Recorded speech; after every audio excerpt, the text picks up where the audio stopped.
Hi, welcome to my read aloud of Internment by Samir Ahmed.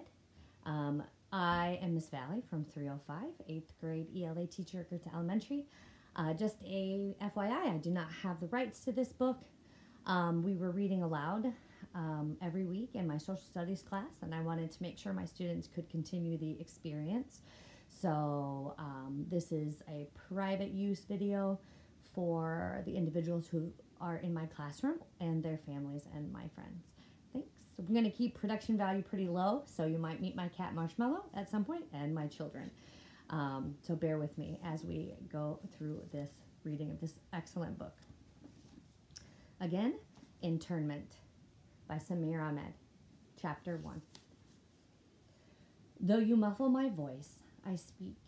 Though you clip my wings and cage me, I fly.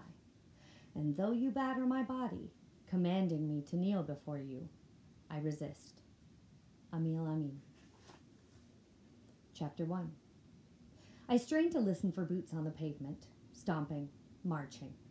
But there's nothing, only the familiar chirp of the crickets and occasional fading rumble of a car in the distance, and a rustle so faint I can't tell if it's the wind or the anxious huff of my breath. But everywhere, it's the same as it's always been. The perfectly manicured lawns of Center Square, the gazebo's twinkling fairy lights, the yellow beams from the porch lamps at every door. From the distance, I see a funnel of smoke rising into the air. Most of the town is at the book burning, so I should be safe, or at least safer. I don't measure time by the old calendar anymore. I don't look at the date. There is only then and now. There is only what we once were and what we've become. 2.5 years since the election. 2.5 years since the Nazis marched on D.C. 18 months since the Muslim ban. 1 year since our answers on the census landed us on the registry. 9 months since the book burning. 6 months since the exclusion laws were enacted. 5 months since the Attorney General argued that Korematsu versus the United States established precedents for relocation of citizens during times of war. 3 months since they started firing Muslims from public sector jobs. 2 months since a virulent Islamophobe was sworn in as Secretary of War, a cabinet position that hasn't existed since World War II. 1 month since the President of the United States gave a televised speech to Congress declaring that Muslims are a threat to America. I thought our little liberal college town would fight it longer. Hold out. Some did. But you'd be surprised how quickly armed military personnel and pepper spray shut down the well-meaning protests of liberals in small, lefty towns. They're still happening, the protests turned riots, even though the mainstream media won't cover them. The resistance is alive, some say, but not in my town, and not on the nightly news. Curfew starts in 30 minutes, and this is a stupid risk. My parents will absolutely freak out if they find that I'm not in my room reading. But I need to see David. I force myself to walk, calmly, head forward, like I have nothing to hide, even though every muscle in my body shrieks at me to run, to turn back. Technically, I'm not doing anything wrong. Not yet. But if the police stop me, well, let's just say they have an uncanny ability to make technicalities disappear. Breathe. Slow down. If I rush from shadow to shadow, I will attract attention, especially from the new motion-sensitive security cameras mounted to the street lamps. Curfew hasn't started yet, and I'm allowed outside right now, but it's already dark. Even here, where almost everyone knows me and my parents. Maybe because of that fact, my heart races each time I step out of the house. I cross at the light, waiting for the walk signal, even though there are no cars. I spy a flyer for the burning taped around the lamppost at the corner. Join your neighbors! The words are superimposed on a cascade of banned books, dangerous books. A hard knot forms in my stomach, but I keep walking, eyes still on the poster, and bump headlong into a woman rushing in the opposite direction. She stumbles and drops her bag. Books and flyers fall to the ground. I bend down to help her pick up her things. Sorry, I wasn't looking where I was going. I try to be polite, deferential, Stay calm, I say to myself. It's not past curfew yet. Don't act guilty. You're not guilty of anything. But these days, actual guilt is an afterthought. The woman keeps her head turned away from me, refusing to meet my gaze, shoveling the books and papers back into her bag. I reach for 2 books and glance at the titles before she grabs them from my fingers. Palace Walk by Naguib Mousfez. Nameless Saints by Ali Amin, my father. For a split second, she looks me in the eye. I suck in my breath. Miss Brown, I'm sorry. My voice fades away. Mrs. Brown owns the Sweet Spot on Jefferson Street. She made my favorite birthday cake ever, a green frosted Tinkerbell confection for my 5th birthday. She narrows her eyes at me, opens her mouth to speak, then clamps it shut. She looks down and pushes past me. She won't even say my name. Her flyer for the book burning somersaults away in the breeze. I shrink into myself. I'm afraid all the time now. Afraid of being reported by strangers or people I know, of being stopped by police and asking questions to which there are no answers. I pick up the pace to cross the town square, staring straight ahead, wiping the fear off my face, fighting the tears that edge into the corners of my eyes. I can't suffer looking at the university's gleaming glass administration building, all clean lines and razor-sharp edges that cut to the bone. David's mother teaches chemistry at the university. My dad teaches poetry and writing. Did teach, I should say, until he was fired. Mysteriously deemed unqualified for the tenured professorship he'd had for over a decade. That's another before. 2 months since my dad lost his job. My mind lingers on Mrs. Brown. She knows me. She's seen me. And in minutes, I'll be in violation of curfew. I'm obviously not going to the burning. I should be home. The hard knot in my stomach grows. I remember a lesson from my psychology class about an experiment in which volunteers were asked to torture people who were in another room by pressing a button that supposedly delivered an electric shock. It didn't really, but the volunteers didn't know that. All they heard were screams. Some resisted at first, but most of them pressed the button eventually, even when the screams got louder. David is waiting for me at the pool house in his neighbor's yard. They're on vacation in Hawaii. Vacation. I can't even imagine what it would be like to be able to go on vacation right now and not worry about being stopped by the TSA for a secondary search. That could lead to being handcuffed in a wall for hours. Or worse. David is taking a risk too, though we both know it's not the same for him. He may be brown, almost browner than me, and Jewish, but right now, it's my religion in the crosshairs. We were suspended for 2 days for kissing in the hall in the open where everyone could see. We weren't breaking any laws, not technically, but I guess the principal didn't want to look like he was encouraging relationships between us and them. Apparently PDA is against school rules, but I've never heard of anyone pulling suspension for it. Even worse, although David got booted too, only my parents and I were called in for a lecture about how I should know my place at school, keep my head down, and be grateful for the privilege of attending classes there. I was gobsmacked. My dad nodded and took it in stride. My mom did too, even though she wore a scowl the entire time we were in the office. Then, when I started to open my mouth to say something, my mom shook her head at me, like I'm supposed to be thankful to go to a public school where I've always gone, in the town where I've always lived. Why were they so quiet? Especially my mom. She's almost never quiet. I left school that afternoon, and my parents were too scared to let me go back. The pool house is ajar. I catch my breath for a second before stepping inside.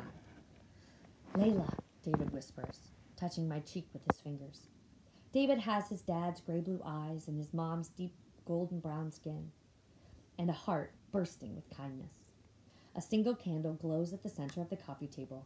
He's drawn the curtains in the small studio space, a white sofa piled high with navy blue pillows, some with appliqued anchors on them. A couple of overstuffed armchairs, lots of faded pink and ivory seashells in mason jars, and, on the wall, a framed poster declaring, "Life's a beach," against white sand and cerulean sky and sea. We're alone. I imagine that this is what it must have been like decades ago, before the cold lights of computer screens and tablets and phones permanently eliminated the peace of darkness from our lives. Without saying a word, I walk into David's arms and kiss him. I pretend the world beyond the curtains doesn't exist. Being in his arms is the only thing that feels real right now. It's the only place where I can pretend, for a moment, we're still living in the before, in the way things used to be. I pretend David and I are making plans for summer, that we'll play tennis some mornings, that we'll go to movies. I pretend that I'll be graduating in a few months and going to college like my friends. I pretend that David and I will exchange school hoodies. I pretend that high school relationships will last into college. Most of all, I pretend that this magic hour is the beginning of something that will not end. David always smells like a nose-tickling combination of the floral laundry detergent his mom buys and the minty soap he uses. I know his mom still does his laundry. She babies him.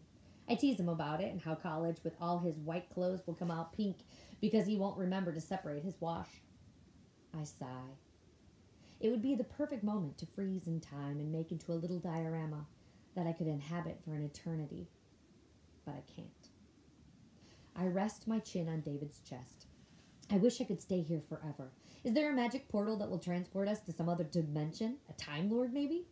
Should have stolen the TARDIS when I had the chance. My dad badgered us into watching Doctor Who, starting with the old school episodes, and we got hooked.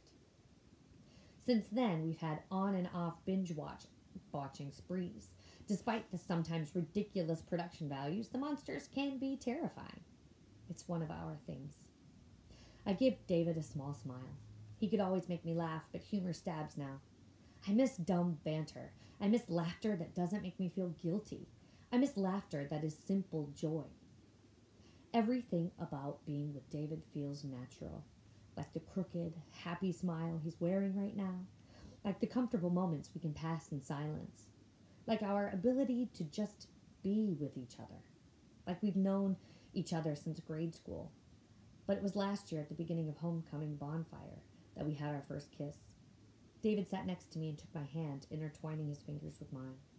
It felt like waking up to a perfect sunrise. And the crowd started to thin in the shadows of the dying embers, and I turned around to look at him. And when I wiped a bit of white ash from his forehead, he brought my hand to his lips and kissed my fingertips. Looking back now, I think I gravitated towards David because, like me, he was different. His dad's family is Ashkenazi, and his mom's side are Jewish refugees from Yemen. Maybe politics and borders were supposed to keep us apart, but David and I built a safe space, a nest where our differences brought us together. I look into David's eyes and squeeze his hand. We both know that I have to go, that this evening can't last. Without a word, we stand up from the couch. I zip my hoodie. David wraps his arms around my waist and peppers my face with gentle kisses. My heart thrums in my ears. I could live in this moment forever. Let time fade away until we wake up on the other side of this madness. I wish we had more time, David says. I know he means he wants us to have more time together tonight, but I can't help take his words as meaning something more. Time has a weight to it now, a mood, and it's usually an ominous one. The world is too much with us, late and soon, I say, and kiss David on the cheek. He knits his eyebrows together, a little confused. It's from a 1,000,000-year-old poem by Wordsworth that my dad made me read about how consumerism is killing us and we don't have time for anything really important. But I sometimes read it as the world is out of whack. Our phones beep at the same time. I check my screen, and a wireless emergency alert flashes. One people, one nation, tune in at 9 p.m. for the President's National Security Address, to be broadcast on all channels. It's a reminder about the weekly speech tonight. 2 weeks ago, the President's speeches became required viewing. All other programming on television and radio stops. The internet doesn't work. The text of the speech scrolls across phones. Technically, I suppose you could turn your television off, but my parents keep it on with the volume low. My parents are too afraid now of making mistakes. Can you believe this crap? The alerts are supposed to be like for missing kids, not speeches from bigots. David shakes his head and squeezes my hand tighter. I really have to go back, I say. The bonfire will be over soon. People will be walking home. I think of bumping into Mrs. Brown, her squinting eyes. My mom will die if they catch me. David takes a step back. His jaw clenches before he speaks. Bonfire? Let's not use euphemisms. They're burning books in the school parking lot. They're burning books. My mom's a damn professor, and she's going along with this. And my dad, both of them, really. I know, I whispered. It's my dad's books, his poems. My voice cracks and tears fall down my cheeks. I brush them away with the back of my hand. They're burning his poems. He pretends it's not happening, but those words are him. He's trying to hide it, but I know it's killing him. Both of my parents. All of us. Is this how the end begins? It's not the end of anything, he says. Especially not of you and me. Sure, right. As if your parents haven't forbidden you to see me. It's my dad. He's being a total a-hole. And my mom. She's going along with him. I think she's too terrified to speak up. Part of me thinks I should say something. Tell David that his parents aren't so terrible. But I can't. I won't. They stay quiet, using their silence and privilege as a shield to protect themselves. We'll fight this. People will fight this. Are fighting, David says, trying to reassure me. I know he thinks he needs to be strong, to make it seem like he believes his own words. But I don't think he buys it. I can tell from the way his smile curves down at the edges. I can tell because his left hand is balled into a fist, even as his right arm envelops me. I nod and give him a grin that doesn't reach my eyes. We accept the lies we tell each other, and ourselves, I suppose. It's one of the ways we are surviving the day-to-day without going mad. At least, this isn't pretend. I nestle into David's chest and he kisses the top of my head. When we first got together, I thought it might be weird to date a friend, someone who's known me for so long. The first time we walked through the school doors and down the hall holding hands, my palms were so sweaty, it kept slipping away from David's. He held on tighter, knitting his fingers through mine. Kissing my forehead when he dropped me off at my locker. Easy, natural, kind, like we were something he always knew would be. There's rustling outside the window. Our heads snap up. A bright LED beam dips back and forth across the lawn. David raises a finger to his lips. I don't move. I can't move. My heart pounds in my chest. After an eternity, the light goes out. You've got to get home, David whispers to me. I'll walk with you. No, it's too dangerous. It's more dangerous for you. I look at my watch. 17 minutes past curfew. What was I thinking? We clasp hands and tiptoe to the door, slowly opening it. David sticks his head out first, then whispers back, It's okay. No one's out here. I take a deep breath and step out. That was close. Too close. This was foolish. Perfect, but stupid. We race across the lawn, an acrid burning smell heavy in the night air. Over the tops of the roofs, a column of smoke still rises, higher now than before. Blackish-gray wisps of words and ideas and spirits. A burnt Corbani ascending to heaven for acceptance. I can't tell if the tears in my eyes are on account of smoke or grief. Stop! A voice like sandpaper yells from behind us, flooding the darkness with a cruel light. We keep running, faster now. Go, David shouts to me as he slows to swivel around, pulling his hand away from mine. I stop, almost stumbling over myself. I can't leave you! David pushes me into the darkness. It's not me they want. Run! And that's the end of chapter 1. I'll see you back here tomorrow for chapter 2. Have a great day.